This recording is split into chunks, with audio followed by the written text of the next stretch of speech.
मैं मम्मी के साथ जरूर है। अरे ये क्या सोचा आपकी मदद यार मुस्कुरा के इधर देखो, नहीं तो ऑडियंस डर जाएगी। ऑफिस नहीं बेटा।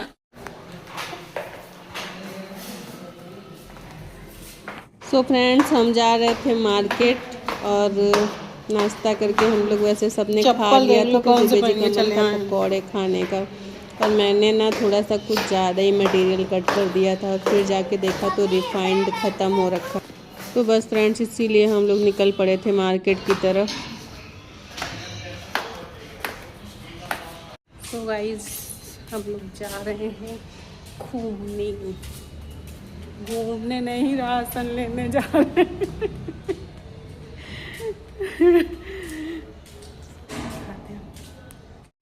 और अचानक से यहाँ पे हमारे दूध वाले भैया आ गए थे, तो हम दोनों ही नीचे आ गए थे उतर के। लेकिन ऋषि बाबू हमारे बहुत मस्ती करते हैं, इसलिए मैंने दुबे जी को वापस से ऊपर भेजा ताकि बाबू को परेशान ना करे ऋषि। और बस हम निकल गए थे।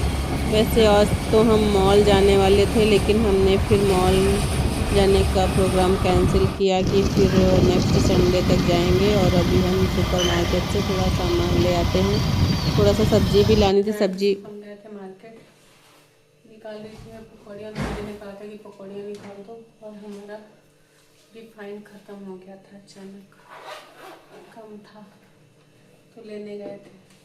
फिर रिफाइंड लेने गए तो बहुत सारा सामान लेके आए। मैं ऑलवेज जब भी कुछ भी लेने जाती हूँ तो मैं थोड़ा ज़्यादा क्वांटिटी में सामान लेके आती हूँ।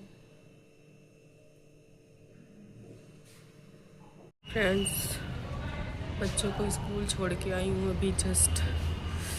हाथ इतना ठंडा पड़ जाता है, थोड़ी दूर जाना होता है पर हाथ एकदम ठंडा हो जाता है। ठंड पड़ी है। Good morning.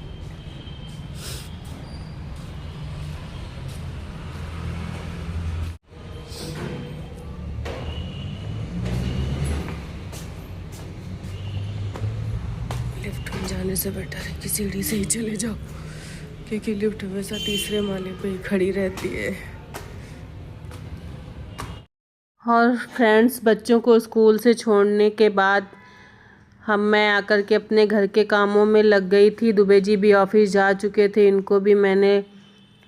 इन्होंने आज बनाना शेक पिया था। बोले आज कुछ खाने का मन नहीं है, आज बनाना शेक बना लो। तो बस मैंने वही बना के दिया, और मैंने थोड़े से बर्तन भी वॉश किए। बर्तन बहुत सारे हो गए थे, क्योंकि शाम को आने के बाद ट्यूशन से ऋषि के हम लोग सीधा पार्क चले गए थे, तो मैं बिल्कुल बर्तन वॉश नहीं कर पाई थी। और रात को भी बहुत सारे बर्तन इकट्ठे हो गए थे, तो मैंने थोड़े बर्तन वॉश किए और उसके बाद फिर घर की साफ़ सफाई झाड़ू वगैरह में लग गई थी।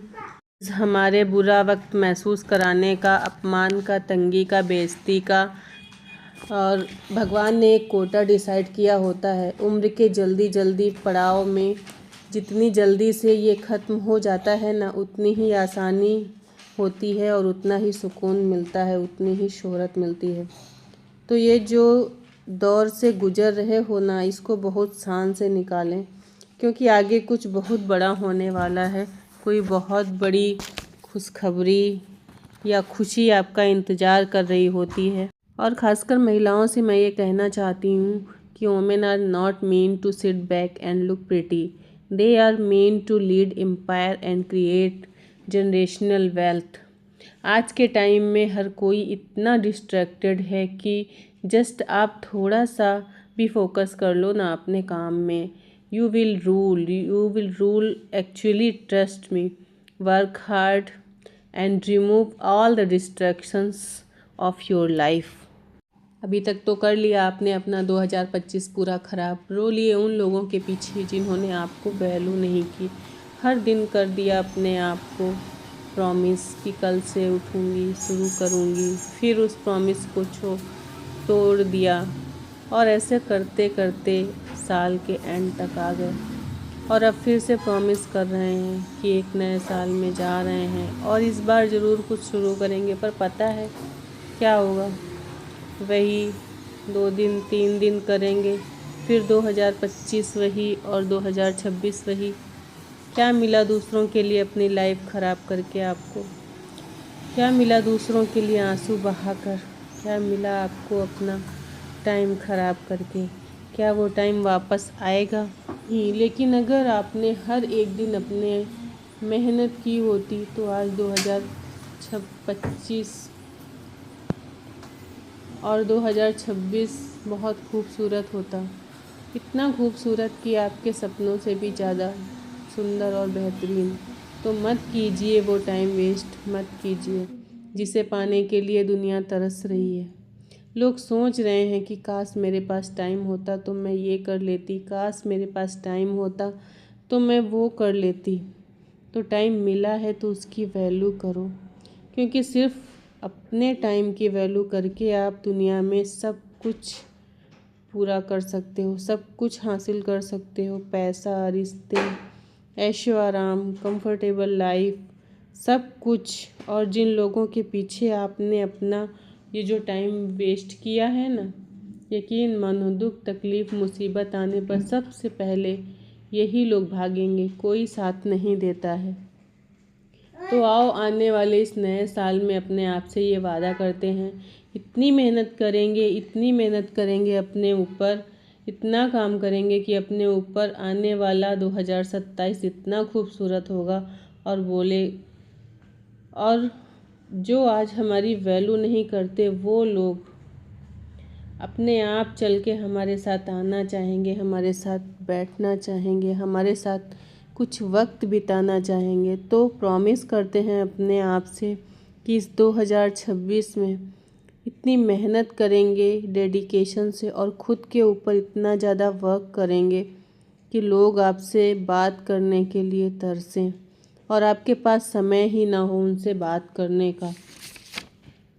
लेकिन अब आप उनसे कहेंगे कि टाइम नहीं है। उस वक्त जब वो आपसे बात करना चाहेंगे, वो आपसे मिलना चाहेंगे, तो आप उनसे कहेंगे कि अब हमारे पास टाइम नहीं है, आपका टाइम सिर्फ आपके लिए है। तो ठीक करते हैं इस साल एक नया वादा अपने आप से कि करते हैं खुद में इतना ज़्यादा इम्प्रूवमेंट, इतनी ज़्यादा मेहनत खुद में, ताकि आने वाला समय बेहतरीन हो अपने लिए, खुद के लिए और अपनों के लिए। जब हमारा बुरा वक्त आता है ना, तो जो ये अपना अपना कहते हैं सबसे पहले यही दुम दबा के भागते हैं। जब इनसे हम अपनी कोई भी दुख या तकलीफ़ शेयर करते हैं ना, तो यही सबसे पहले बहाने बनाते हैं, वो भी ऐसे ऐसे बहाने।